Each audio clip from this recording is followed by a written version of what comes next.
আজ Easter Sunday. দিনটিকে যীশু খ্রিস্টের পুনরুত্থান দিবস হিসেবেই পালন করেন খ্রিস্টান ধর্মাবলম্বীরা। যীশুর আলোকবর্তিকায় দূরীভূত হবে হিংসা, বিদ্বেষ, সহিংসতা, এমনটাই বিশ্বাস করা হয়।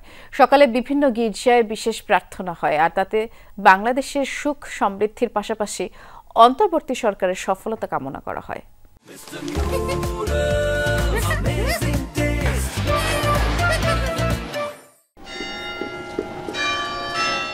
মৃত্যুর দেশে গিয়ে জীবন জিতে নিয়ে যীশু উঠেছেন আবার। কেটে গেল সব পাপের আধার, দেখা দিল খোলা স্বর্গদ্বার। এমন বিশ্বাস মনে প্রাণে ধারণ করেই পালিত হচ্ছে খ্রিস্টান সম্প্রদায়ের অন্যতম প্রধান ধর্মীয় উৎসব ইস্টার সানডে।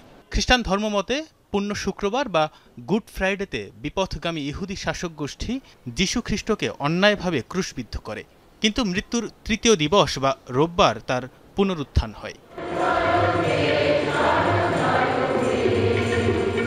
দিনটি উপলক্ষে ভোরে রাজধানীর তেজগাঁওয়ে প্রাতকালীন প্রার্থনায় জড়ো হন শত শত পুণ্যার্থী। পালিত হয় প্রার্থনা সঙ্গীত, বাইবেল পাঠসহ নানা ধর্মীয় আচার।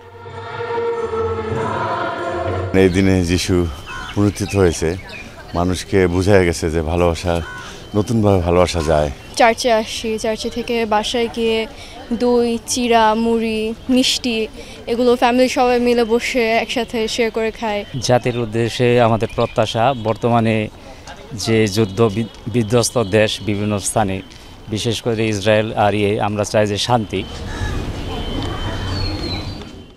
হোলি রোজারি চার্চে কয়েক দফায় হয় প্রার্থনা। পরিবর্তিত পরিস্থিতিতে দেশের সুখ সমৃদ্ধির পাশাপাশি অন্তর্বর্তী সরকারের সফলতা কামনা করেন ধর্মযাজক। শান্তি কামনা করা হয় বিশ্ব মানবতার।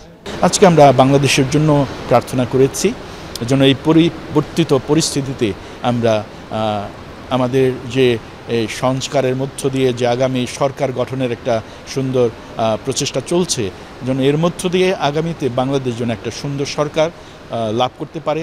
যীশু খ্রিস্টের প্রচারিত শান্তির বাণী মেনে পৃথিবীর হানাহানি বন্ধ হবে, ঘুচে যাবে বিভেদ, বঞ্চনা, এমনটাই আশা অনুসারীদের।